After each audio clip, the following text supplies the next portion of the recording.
علی جناب مسجد خادم مؤذن کیا ٹھیک ہے بچے ٹھیک ہے سب ٹھیک پتہ ہے، لگ گیا بہت بہت الحمدللہ۔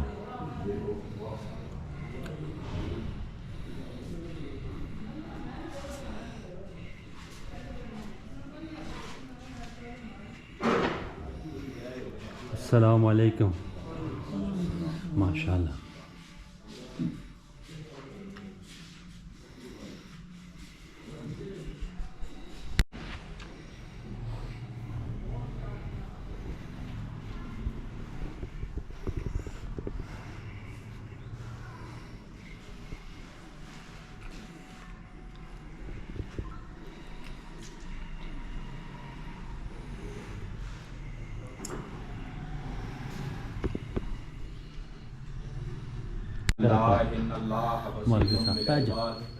الحمد للہ الذی لم یتخذ ولدا ولم یکن لہ شریک فی الملک ولم یکن لہ ولی من الذل وکبرہ تکبیرا۔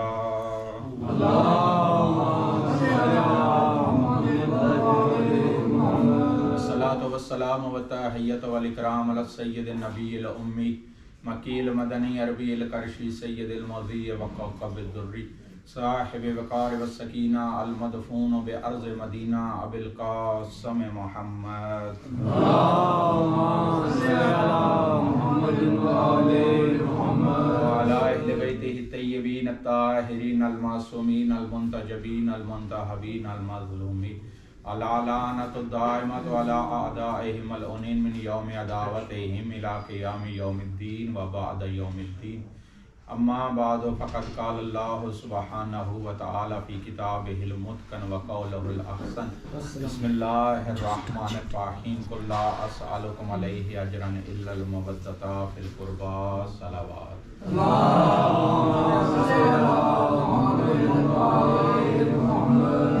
سب سے پہلے اپنے آپ کو اور آپ سب کو تقوی خداوندی کی وصیت اور نصیحت کرتا ہوں۔ دعا ہے رب کائنات روز محشر ہمیں متقین کے ساتھ شمار فرمائے، ہماری یہ عبادت اپنی بارگاہ میں قبول و منظور فرمائے، ہمیں اس عبادت کا اجر عظیم عطا فرمائے۔ اس کے بعد سب سے پہلے آپ سب کے حضور ماہ رجب المرجب کی بابرکت اور نورانی ساعتوں کی مبارکباد پیش کرتا ہوں۔ پروردگار اس ماہ مبارک رجب المرجب کی ان مبارک اور نورانی ساعتوں سے ہمیں فیض حاصل کرنے کی توفیق اور سعادت عطا فرمائے۔ یہ فضل الہی کا مہینہ ہے، یہ خداوند کریم کا مہینہ ہے، اتنا عظیم مہینہ ہے کہ حضرت امام جعفر صادق ارشاد فرماتے ہیں کہ یہ وہ مہینہ ہے جس میں خداوند کریم ارشاد فرماتا ہے کہ میں اور بندوں کے درمیان، اللہ اور بندوں کے درمیان ماہ رجب ایک رسی کی حیثیت رکھتا ہے، ایک ڈور کی حیثیت رکھتا ہے۔ اے دنیا والو، اے مسلمانوں، انسانوں، اس رسی کو مضبوطی سے پکڑ لو، اور جو کوئی اس رسی کو مضبوطی سے پکڑ لے گا، رجب والی رسی کو، اس کے نامہ اعمال میں وہ ثواب لکھا جائے گا جو نہ اس نے سنا ہوگا، جو نہ اس نے دیکھا ہوگا، جو نہ اسے بتایا گیا ہوگا، لیکن جب نامہ اعمال روز محشر کھولا جائے گا تو اس میں اس کے نامہ اعمال میں یہ ثواب لکھا ہوا ہوگا، تو وہ حیران ہو کے پوچھے گا یہ تو میں نے اعمال نہیں کیے، تو آواز خداوندی آئے گی تو نے رجب کو جو فیض حاصل کیا ہے یہ اس کا ثواب ہے، تو نے ماہ رجب کی فضیلت کو جو درک کیا ہے یہ اس کا ثواب ہے۔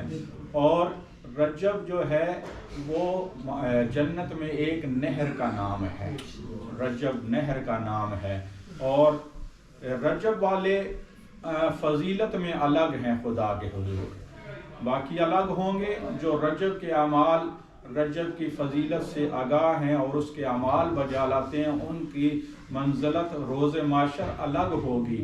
محشر کا میدان لگا ہوا ہوگا اور سارے جو ہے وہ اول سے لے کے آخر تک میدان محشر میں موجود ہوں گے کہ آواز توحید آئے گی ایھا الرجبیون، این الرجبیون، وہ کہاں ہے جنہوں نے رجب میں اعمال کیے ہیں، وہ کہاں ہے جو رجب کی فضیلت کو درک کرتے رہے ہیں، ان کے لیے جو ہے وہ اللہ کا فیض الگ ہوگا، اللہ کی جو ہے وہ ان کے لیے جزا الگ ہوگی۔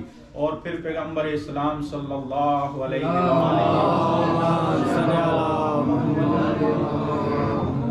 ارشاد فرماتے ہوئے نظر آتے ہیں کہ رجب میں روزہ رکھنا بہت زیادہ ثواب ہے، کم از کم 3 روزے جو رکھے گا خداوند کریم ارشاد فرماتا ہے اس پر جہنم حرام ہو جائے گی اور جنت واجب ہو جائے گی، جہنم سے اسے نجات دے دی جائے گی جو رجب میں 3 روزے رکھے گا۔ اور پھر امیر المومنین ارشاد فرماتے ہیں اگر روزہ نہ بھی کوئی رکھ سکے، مجبور یا نہیں رکھ سکتا اور کوئی بڑے اعمال بھی نہ کر سکے تو اتنا تو کر سکتا ہے نا کہ اپنے جیب سے 10 روپے کا صدقہ نکال دے رجب کے مہینے، جتنی توفیق ہے کم از کم 10 روپے اپنی جیب سے رجب کے مہینے میں رجب کے حوالے سے صدقہ نکال دے تو اللہ اسے بھی ہر رجبیون میں شامل کر دے گا، اللہ بھی اسے بھی وہی مقام دے گا جو رجب میں روزہ رکھنے والوں کا مقام ہے، اللہ اسے بھی وہی مقام عطا کر دے گا جو استغفار اور عبادت کرنے والوں کا مقام ہے۔ تو جہاں یہ ماہ رجب المرجب جو ہے وہ خوشیاں لے کے آ رہا ہے، اس میں اتنے معصومین کی ولادت کا دن ہے، خوشیاں ہیں، جشن کے جو ہے وہ ایام ہیں، وہاں یہ ماہ رجب جو ہے وہ اعمال کے حوالے سے اللہ کے نزدیک ہونے کا سبب بھی ہے، اللہ کے قریب ہونے کا سبب بھی ہے۔ اور خود پیغمبر اسلام صلی اللہ علیہ وسلم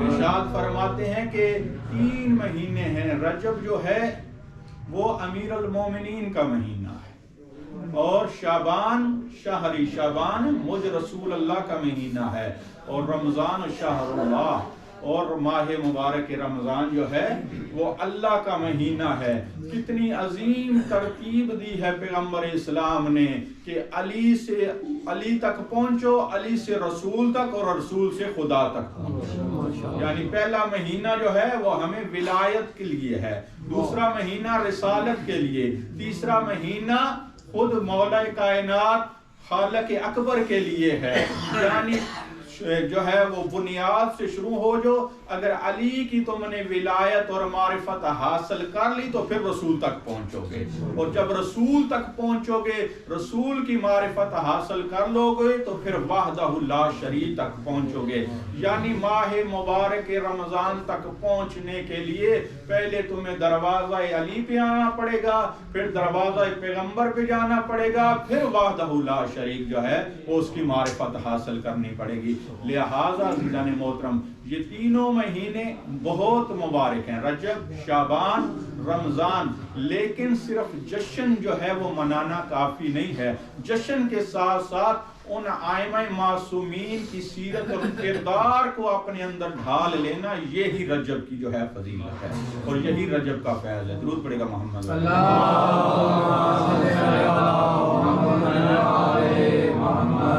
بہت مناسبتیں ہیں اس ماہ مبارک رجب المرجب میں، یعنی یکم رجب کو ہی ولادت با سعادت تھی حضرت امام محمد باقر علیہ السلام۔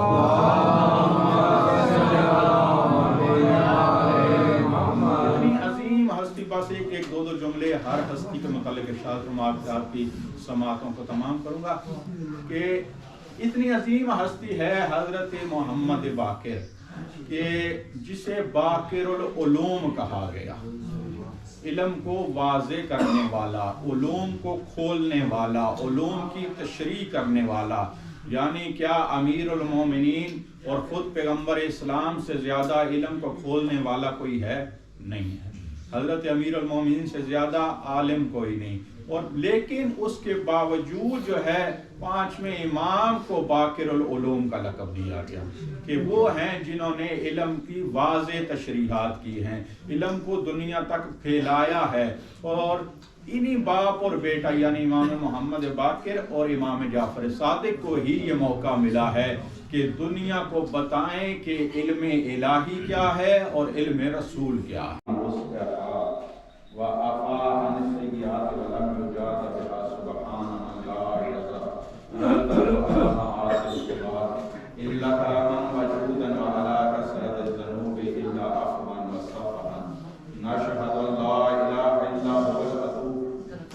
عبادك جوده والعباد على المذنبين بعلمه ونشهد أن محمدا نبيه وحبيبه للمرسلين وشفيع المذنبين وعاصم ورحمة للعالمين صلى الله عليه وآله الداعين إلى سبيل الله بالحكمة والموعظة الحسنة قادة الأمم وأولياء النعم معدن الرحمة وتوصيكم عباد الله بالتوبة أما سلف من ذنوبكم والإنابة عن الأوضاع التي أسكلت ظهوركم فإنه تعالى كريم بكم رؤوف عليكم يقبل اليسير ويعفو عن الكثير قال الله تعالى دنیا کو بتائیں کہ اصل علم ہے کیا. دنیا تو دنیاوی مشاغل اور تماشاؤں میں لگی ہوئی ہے. ان دو ہستیوں کو جب موقع ملا تو انہوں نے اپنا آپ نہیں منوایا, اللہ کی توحید منوائی ہے, رسول کی رسالت منوائی ہے, اور دنیا والوں کو بتایا ہے کہ حقیقی دین اسلام کیا ہے. یہ وہ ہستی ہے کہ ویسے تو ساری ہستیوں کو سلام ہے, رسول اللہ کا آخری جو ہے حضرت امام زمان تک رسول اللہ نے سلام بھیجا ہے کہ میرا سلام ہے 12ویں بیٹے تک. لیکن یہ 5ویں ہستی وہ ہستی ہے کہ جس کو سلام بھیجنے کے لیے رسول اللہ نے اپنے ایک جلیل القدر صحابی کو امین بنایا ہے. وہ جلیل القدر صحابی جابر ابن عبداللہ کہ جسے رسول اللہ نے اپنا سلام امانت کے طور پر دیا کہ جابر تو میرے 5ویں بیٹے کا زمانہ دیکھے گا اور جب تو اس سے ملاقات کرے تو میرا سلام اس کے بھیجنا. وقت گزرتا گیا, حضرت جابر ابن عبداللہ ضعیف ہو گئے, بوڑھے ہو گئے, نظر بھی کم آتا تھا, لیکن مدینے کی گلیوں میں چکر لگاتے ہیں اور زبان پر یہی لفظ ہے یا باکرو, یا باکرو, کہ کہیں مجھے باکر مل جائیں اور میں ان کی امانت ان کے حوالے کروں. ایک دن جو ہے وہ گلی میں ملے ہیں حضرت امام محمد باکر, تو جابر ابن عبداللہ کہتے ہیں شہزادے آپ جو ہے باکر ہیں؟ تو مولا نے کہا جی میں ہی باکر ہوں. کہا آپ تھوڑا سا چل کے دکھائیں مجھے. حضرت امام محمد باکر چند قدم آگے چلے, چند قدم پیچھے چلے, تو جابر دیکھ کے کہتے ہیں واللہ یہ چلنا یوں ہی ہے جیسے رسول چلا کرتے ہیں, یہ ویسے ہی قدم اٹھا رہے ہیں آپ جیسے رسول اللہ قدم اٹھایا کرتے تھے. پھر جابر نے امام کو سلام جو ہے وہ ہدیہ کیا. تو امام نے جابر سے ایک سوال کیا. اب جابر کی عمر مبارک کتنی ہے؟ جابر نے رسول اللہ کا دور دیکھا, جابر نے امیر المومنین کا دور دیکھا, جابر نے حسنین شریفین کا دور دیکھا, جابر نے علی زین العابدین علیہ السلام کا دور دیکھا. اتنے ادوار معصومیت کے پاس رہنے کے بعد 5ویں امام سوال کر رہے ہیں. جابر اتنے اماموں کا دور دیکھا, رسول اللہ کا دور دیکھا ہے. میں آپ سے ایک سوال کرنا چاہتا ہوں, آپ نے اس زندگی کو کیسے پایا ہے؟ آپ نے اس ادوار کو کیسے پایا ہے؟ جابر کہتے ہیں کہ مولا میں جو ہے وہ ضعیفی کو پسند کرتا ہوں چہ جائے کہ جوانی ہو. میں بڑھاپے کو پسند کرتا ہوں جوانی کے مقابلے میں. میں جو ہے غربت کو پسند کرتا ہوں دولت کے مقابلے میں. میں بیماری کو پسند کرتا ہوں صحت کے مقابلے میں. تو امام کہتے ہیں جابر یہ کیا ہے؟ یہ کیا ہے؟ یہ آپ کیا کہہ رہے ہیں؟ مولا صحت ہوگی تو انسان گناہوں میں پڑا رہے گا, بیمار ہوں گا بستر پر پڑا رہوں گا, اللہ اللہ کرتا رہوں گا. جوانی ہوگی تو گناہ ہوں گے, بڑھاپے میں گناہ نہیں رہتے. اسی طرح جو ہے وہ دولت ہوگی تو گناہوں کی طرف مائل ہوں گا, غربت ہوگی تو گناہ نہیں ہوں گے. مولا فرماتے ہیں جابر 5 ہستیوں کا دور دیکھ کے بھی تو یہ کہہ رہے میں پسند کرتا. 5 ہستیوں کا دور دیکھ کے بھی تو کہہ رہا ہے کہ میں یہ پسند کرتا ہوں. باقر یہ درمیان میں میں کہاں سے آ گئی؟ جابر یہ درمیان میں کہاں سے آ گئی ہے؟ مولا میرا تو جو ہے مطمئن نظر جو ہے وہ زندگی یہی ہے. مولا فرماتے ہیں نہیں جابر, نہ تو صحت کو پسند کر, نہ بیماری کو, نہ دولت, نہ غربت, نہ جوانی, نہ بڑھاپا. تو بس یہ کہہ کہ میں وہی پسند کرتا ہوں جو اللہ چاہتا ہے. میں وہی پسند کرتا ہوں جو میرا رب چاہتا ہے، جو میرا پروردگار چاہتا ہے۔ جابر نے پلٹ کر سوال کر دیا، مولا آپ کی زندگانی کی جو ہے وہ کیا ہے، آپ کیا پسند کرتے ہیں؟ مولا نے فرمایا، جابر تو نے قرآن کی آیت نہیں پڑھی، ما تشاءون الا ان یشاء اللہ، ہم تو وہی کچھ چاہتے ہیں جو ہمارا پروردگار چاہتا ہے، جو ہمارا رب چاہتا ہے، ہم تو وہی کچھ چاہتے ہیں۔ اور یہی وجہ ہے خاندان تطہیر، خاندان اہل بیت نے کبھی اپنی مرضی نہیں کی، وہی کچھ کرتے ہیں جو وحدہ لا شریک جاتا ہے۔ درود پڑھے گا محمد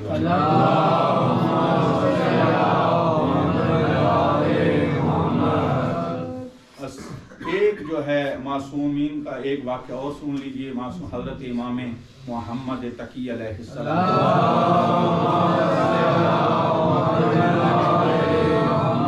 10 رجب مولا کی ولادت باسعادت، 10 رجب 195 ہجری ولادت باسعادت ہے حضرت امام محمد تقی علیہ السلام کی۔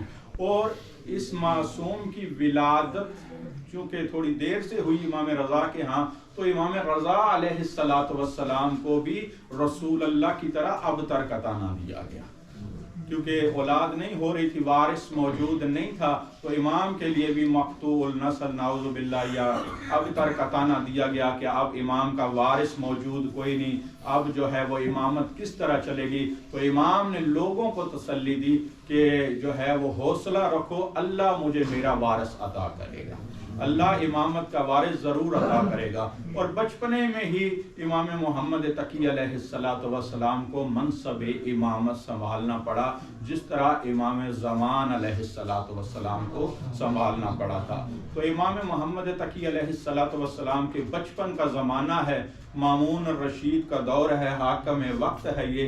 امام جو ہے وہ خراسان کے ایک محلے میں موجود ہیں، چند بچے جو ہے وہ کھیل میں مصروف ہیں، امام جو ہے وہ قریب کھڑے ان بچوں کا کھیل، دنیا والوں کی تماشوں کو دیکھ رہے ہیں کہ اتنے میں مامون الرشید کی سواری آئی، اور وہ اپنی سواری پہ سوار ہے، اس کی سواری کو آتا دیکھ کے سارے بچے بھاگ گئے، امام اس جگہ کھڑے رہے، امام جگہ سے ہلے بھی نہیں۔ وہ قریب آیا، سواری رکی، اس نے پوچھا کہ اے بچہ تو کیوں نہیں بھاگا جب سارے بھاگ گئے ہیں؟ تو امام فرماتے ہیں کہ تیرے لیے سواری گزارنے کے لیے جگہ کم نہ تھی، اس لیے میں راستے سے نہیں ہٹا، اور میں تجھے ظالم نہیں سمجھتا کہ تو جو ہے بلا وجہ کسی پر ظلم کرے۔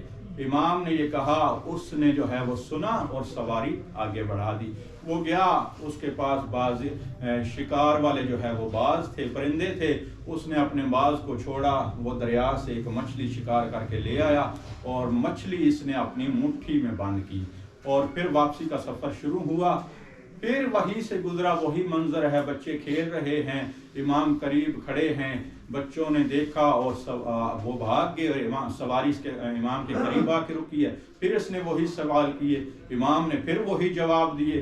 جب امام نے وہی جواب دیے تو یہ سمجھ گیا کہ یہ بچہ عام بچہ نہیں ہے، یہ کسی خاندان کا بچہ ہے، یہ کسی اعلیٰ خاندان سے تعلق رکھتا ہے۔ پھر اس نے کہا، اچھا اگر آپ جو ہیں وہ اچھے خاندان اور اعلیٰ خاندان سے ہیں تو مجھے یہ بتائیے کہ میرے ہاتھ میں کیا ہے، میری مٹھی میں کیا ہے، میرے ہاتھ میں کیا ہے؟ پوچھا تو اس نے یہی تھا کہ میرے ہاتھ میں کیا ہے۔ امام فوراً جواب دیتے، تیرے ہاتھ میں جو ہے وہ مچھلی ہے۔ لیکن امام نے پوری جو ہے وہ ایک تمہید باندھی۔ امام نے فرمایا، اللہ نے اس کائنات کو پیدا کیا، کائنات کے زمین پر اللہ نے دریاؤں کو روانی بخشی، اور اس میں اللہ نے مچھلیوں کو پیدا کیا، اور اللہ نے لوگوں کو، کچھ لوگوں کو حکمران بنایا اس زمین پر، اور وہ حکمران جو ہے وہ شکار کرتے ہیں، اور ان کے بعض مچھلیاں پکڑ کر لاتے ہیں، اور وہ حکمران مٹھی میں مچھلی بند کر کے ہم آل محمد کا امتحان لیتے ہیں، ہم خاندان رسالت کا امتحان لیتے ہیں۔ یعنی بچپنے میں ہی امام محمد تقی علیہ السلام نے بتا دیا کہ تو بڑا ہو کر جتنا بڑا ہو جائے خاندان رسالت کا امتحان نہیں لے سکتا، خاندان رسالت کی برابری نہیں کر سکتا۔ دعا ہے رب کائنات سے کہ ہمیں صحیح معنوں میں ماہ رجب المرجب کی فضیلتوں سے فیض یاب ہونے کی توفیق عطا فرمائے اور آئمہ معصومین کی شرکت کرنے کی توفیق عطا فرمائے. بسم اللہ الرحمن الرحیم. اللہ احد اللہ الصمد لم یلد ولم یولد ولم یکن لہ کفوا احد.